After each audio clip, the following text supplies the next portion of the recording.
Welcome back to 15 Lanes Talk Game Week 3 review show. We are going to talk about all the games that happened this week, from Szoboszlai screamer against Arsenal, Chelsea's VAR controversy, Manchester City folding again, and Manchester United coming back from hell. Let's go!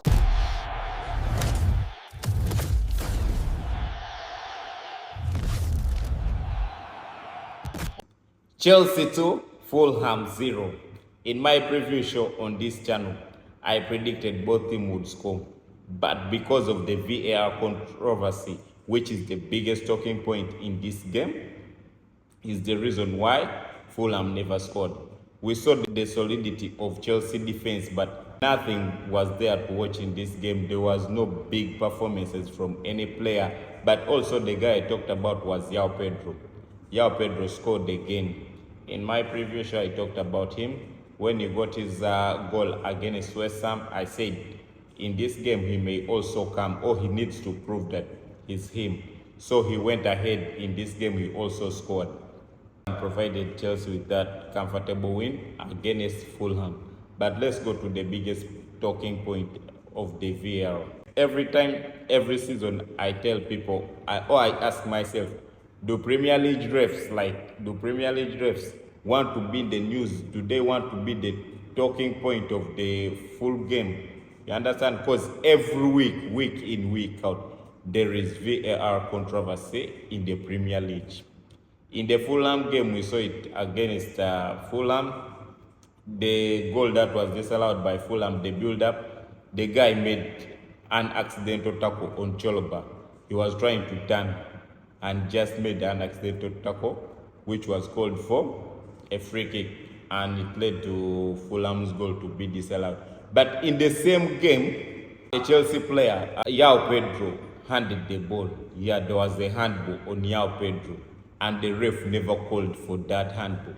But in the same phase of play, a Fulham player also handed the ball from a cross of João Pedro, the same guy. And Fulham and Chelsea was awarded a penalty. Each week, each season, year in, year out, there is always VAR controversy. The only positive thing from this one is that the PGMO came out and acknowledged. They said the call of the VAR was not the wrong call, and even the ref on the VAR who was supposed the game of Arsenal versus Liverpool was dropped because of that call. But also the refs who decide on these things have to be punished. You understand? Because week in, week out, these guys are making mistakes after mistakes. We missed the Fulham's solid performances that was shadowed by the VAR. We are not talking about the players. The only player we can talk about is João Pedro because he scored the goal. And we talked about him in our preview show. And right now we are focusing on the VAR. Week in, week out, the VAR is always doing this drama. PGM and the Premier League, they need to fix this VAR issue. Tottenham Hotspurs versus Bournemouth. Tottenham 0, Bournemouth 1. I talked about this game in my preview show, but I predicted that both teams would score because of their previous performance and their start to the season. We saw Tottenham dominating Manchester City, Richarlison shining, Mohamed Kudus also shining. And if we go on the other hand of Bournemouth started this season pretty strong. As I told you, the Liverpool game, Bournemouth was the better team, but Liverpool, with its God-given chances, they came out tall in that game. But if we go back in Bournemouth's second game, they won that game. So I predicted and I said both teams would score in this game according to their previous performances and what I've already seen what Bournemouth can do. So Bournemouth came out tall in this fixture against Tottenham Hotspurs. Nothing special was there in this game apart from the goal Bournemouth did, and they were solid. They were very solid. They had a very solid performance, and Tottenham folded. As always, they fold. let's see, we are going in the international break. Maybe now Thomas Frank has to think. This week Spurs signed Xavi Simons from Leipzig, so he will go to international duty with the Netherlands national team. Then he comes back and we'll see what he will bring to the table in the Spurs team. Will he improve the levels? Because the main reason of signing Xavi Simons to Tottenham Hotspurs is because of the injury of Maddison. Their creativity was, since Maddison got injured, their creativity in that department had gone down. So Xavi Simons coming from Leipzig, will he raise the level? Will he replicate what Maddison was doing? So he's a versatile guy. He can play on the wing and also in the middle of the park. So let's just wait for the international breaks to end and see what's going to happen. Manchester United 3, Burnley 2. I called this prediction in my preview show, whereby I said both teams are going to score, and they did 3-2 in favor of Manchester United. But it was a very dramatic game for Manchester United. They were under a lot of pressure. Ruben Amorim was under a lot of pressure. We can see his reaction on the bench. All people who watch the match, the guy is under a lot of pressure. His system, every time it proves him like it's folding, it won't work. It's giving him all the red flags, but the guy is like, no, I'm standing 10 toes. I'm standing on business. I'm not ready to change my system. My way or the highway. Nothing is changing, but we saw Manchester United struggling again against Burnley. We saw what it made when Bruno Fernandes scored that penalty. They won a corner in the last minute, and everyone was happy. You saw Bruno screaming like they had won the World Cup. But all these signs are red flag. Like Manchester United right now is in hell. The team is struggling. But the positives in this match is Brian Mbeumo again scored 2 goals in two games back to back. He was a positive. He was lighting up the stadium. And the sad news in this game, Manchester United lost Matthias Cunha. They have not reported yet the length of his injury, but he left the pitch. He left the pitch while limping, and yeah.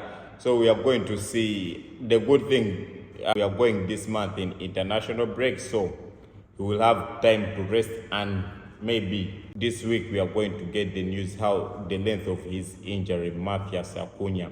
And on the other side, Bruno Fernandes came in clutch and delivered again for Manchester United to see he helps his team to go to win the game. And yeah, nothing much. Like Benjamin Sesko also came in, played again a few minutes there. He has not started any game in the Premier League, and we are still waiting. Will he start again for Manchester United in the Premier League after the international break? I'm sure he will. Maybe we'll have a chance to see Brian Mbeumo, Matthias Cunha, and Benjamin Sesko. But Manchester United, Ruben Amorim, for me, I have a video on this channel saying Ruben Amorim will be the first manager to be sacked. And if we leave the international break and he still comes back and play with his system, trust me, this guy will not reach December because the pressure will be there. Reports show that the board still trusts him, but football is a result business.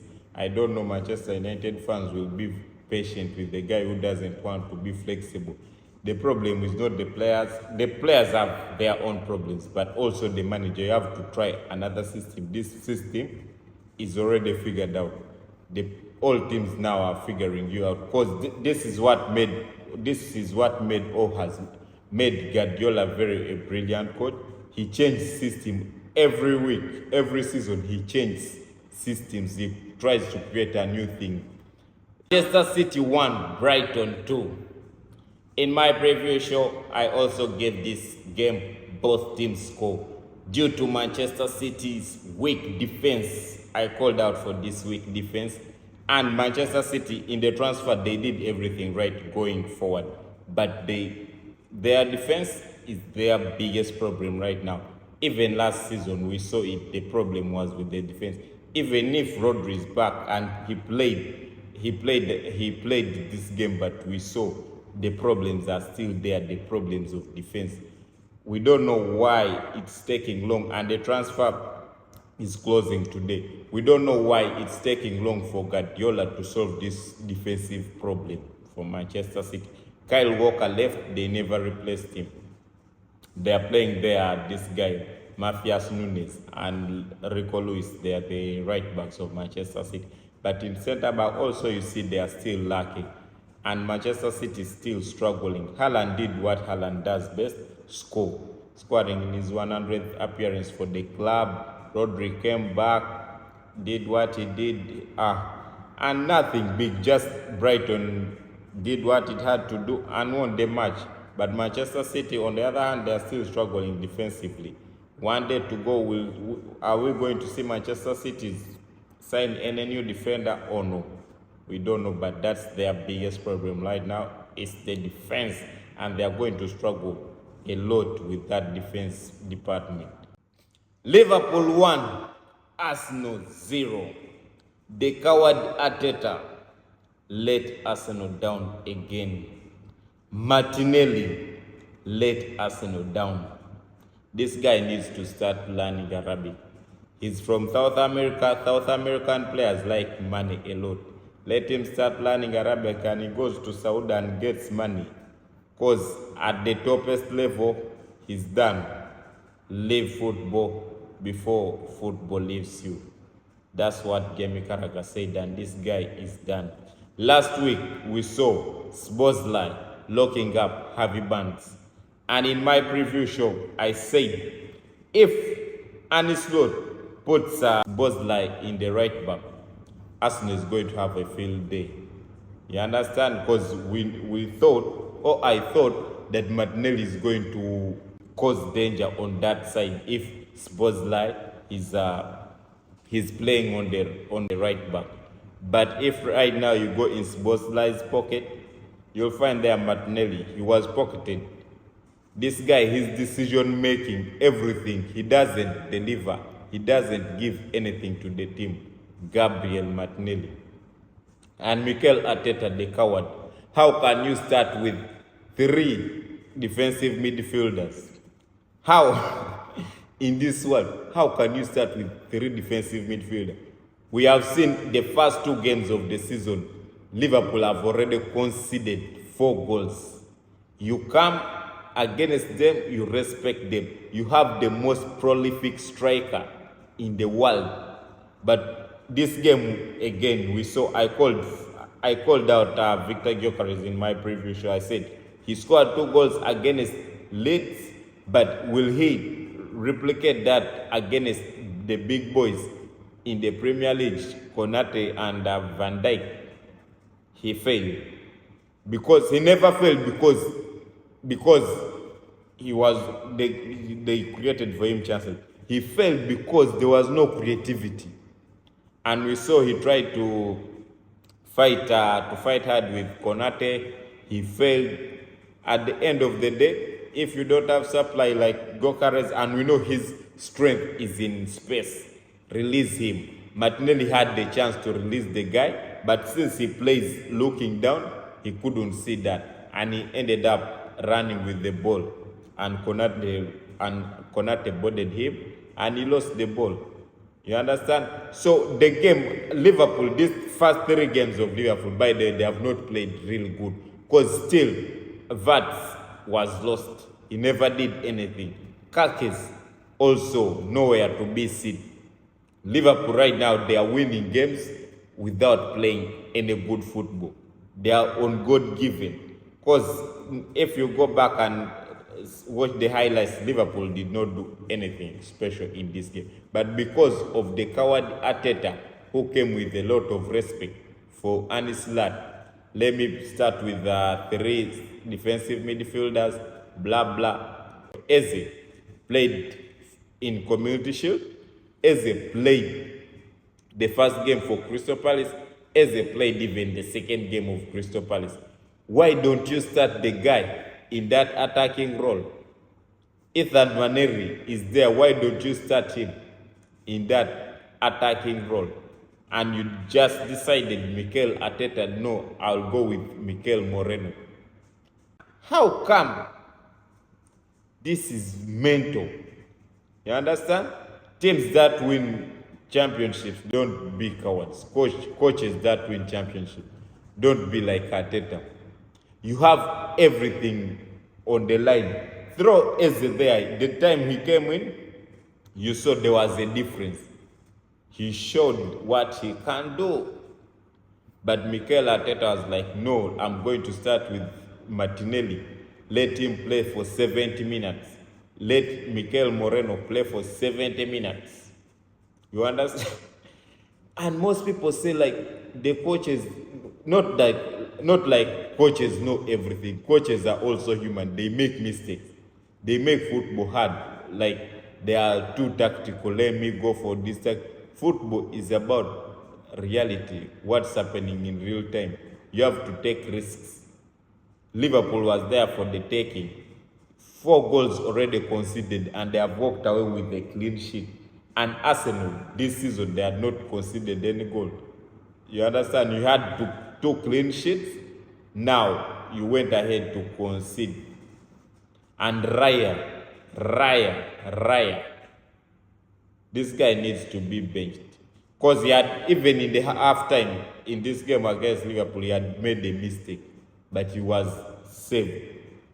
Then the free kick, he's standing miles far away. Szoboszlai just saw this guy is standing very far away from the wall, and he knew what to do. If the ball is on the target and it crosses the wall, it passes the wall, it's a goal. Yeah, that's it. You understand? So this game, Arsenal versus Liverpool, it all came about. Liverpool won because of the cowardness in Arteta. Liverpool did not win because they played good football. No, they did not play good football. Because of the cowardness of Mikel Arteta is the reason Liverpool won.